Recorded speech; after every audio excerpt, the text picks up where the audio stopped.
Você considera saudável e socioambientalmente sustentável o alimento que come? Mais da metade da população brasileira tem sobrepeso. Cerca de 10 milhões de pessoas são obesas e o país é campeão mundial no uso de agrotóxicos. Nosso atual sistema alimentar causa doenças, desrespeita a biodiversidade e os hábitos culturais e gera desigualdades.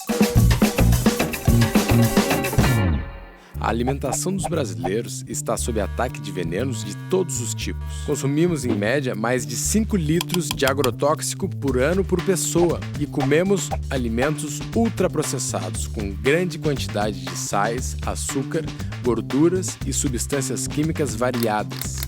A má alimentação causa inúmeros problemas que podem ser até fatais, como desnutrição, obesidade, diabetes, hipertensão e alguns tipos de câncer. Nosso modelo agrícola, baseado em grandes monoculturas, com uso intensivo de agrotóxicos, transgênicos e antibióticos, é um perigo para a sociedade. A Constituição diz que o direito à alimentação deve ser garantido.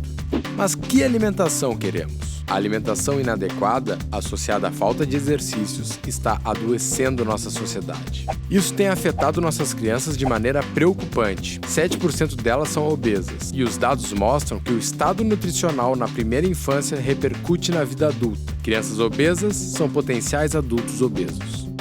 Ainda que o Brasil tenha saído do mapa da fome, os índices de fome entre povos indígenas e quilombolas continuam altos e inaceitáveis. Comer também é um ato político. A produção global de alimentos é extremamente excludente, controlada por poucas transnacionais. 75% do mercado global de grãos é controlado por apenas 4 empresas.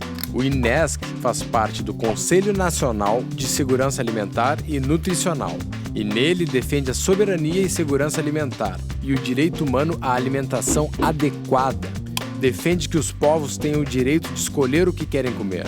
Defende o consumo de alimentos adequados e saudáveis, produzidos por sistemas socioambientalmente sustentáveis, que aproximem a produção do consumo e que respeitem culturas e tradições alimentares, livres de pesticidas, transgênicos, agrotóxicos e monoculturas. O INESC acredita na agricultura familiar e na agroecologia. Queremos comida de verdade, no campo e na cidade.